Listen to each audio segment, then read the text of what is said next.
The problem of inequality has gotten much attention since the economy began recovering from the financial crisis.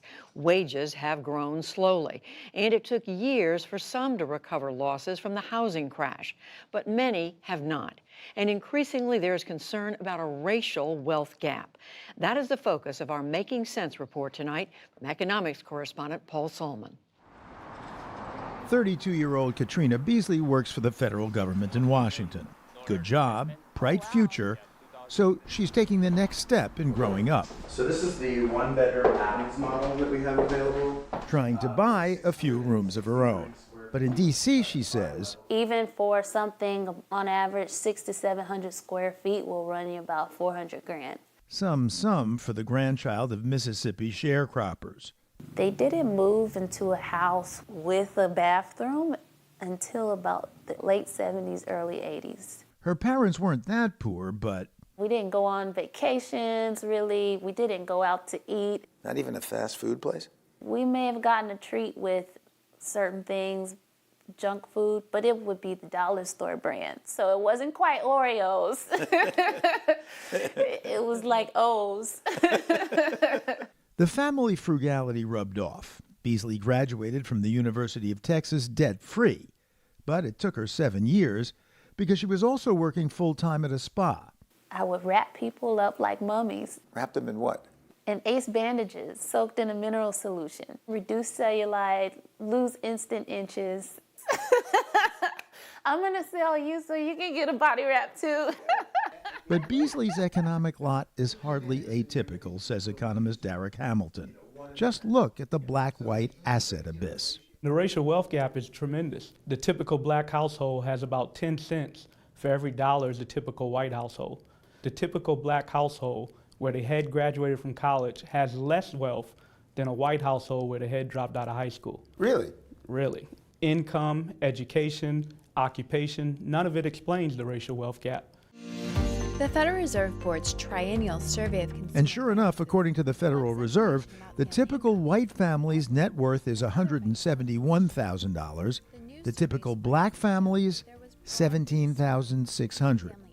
And that 10-to-1 disparity pales next to what Hamilton found in a study for the Boston Fed.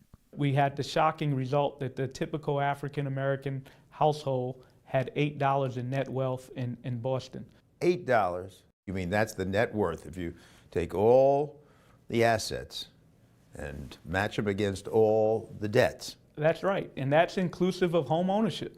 So if there's ever a shock or any emergency or a shortfall in your income, you virtually have no resources to deal with your emergency situation. Many of the people I interviewed were highly educated. Sociologist Regine Jackson worked with Hamilton in Boston. They were in professional occupations. Many were homeowners. So this is your bedroom. But they'd had to borrow to learn, borrow to buy, use what they saved to service the loans. Basically, when it comes to economic security, wealth is both the beginning and the end. Now, it so happens Derek Hamilton has a policy proposal for building wealth called baby bonds, details in a bit, that would provide a grub stake at birth for all Americans, yet help close the wealth gap. Life comes at everyone in every type of way. And many of us face financial setbacks, acknowledges Reese Everson, but the experiences that have systematically built up in the lives of African Americans make these situations that much more insurmountable. Everson, an author with a law degree, would seem to have the human capital it takes to build wealth, and she came from a family that saved and invested in real estate. My grandfather worked at Chrysler for 40 years. He was one of the first people in his community to have a home built in the 70s from the ground up. Paid it off before it was even done being, built. She inherited that house, so she's set, right? One would think so, but if my grandparents were white and they had gone out to West Bloomfield, Michigan, instead of in Detroit, Michigan, the value of their property would have probably been 3 or 4 times higher. My grandfather simply wasn't able to buy in those areas. Literally, no, you cannot buy here. Absolutely. Meanwhile, white flight hammered the value of Everson's legacy real estate. When white people moved from the city into the suburbs, the property values dropped. And if that weren't enough, after her grandfather died, My grandmother took out a reverse mortgage in 2005.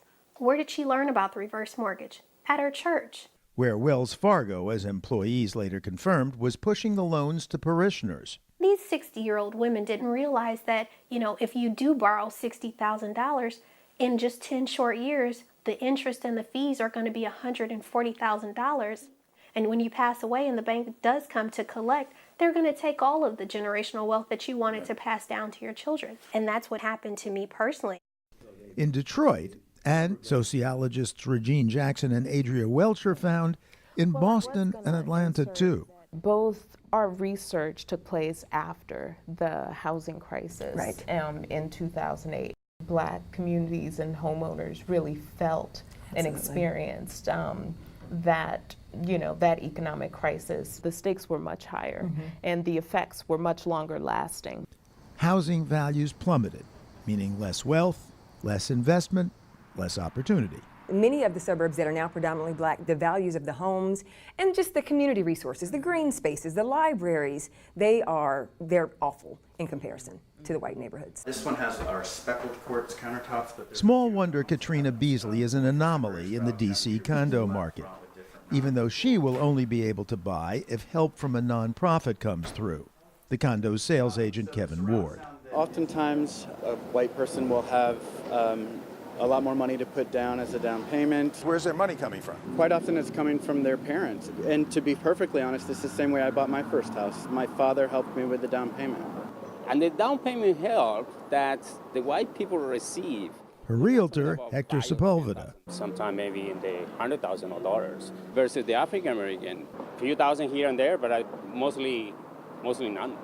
So I'm going to make the case that the United States government should create a trust account for every newborn. Okay, it's time to explain baby bonds, an idea pushed early by economist Hamilton that's now part of Democrat Cory Booker's presidential platform. Everybody should have a fair shot at the American dream, and this is one piece of legislation that would virtually eliminate the wealth gap. And how would it work?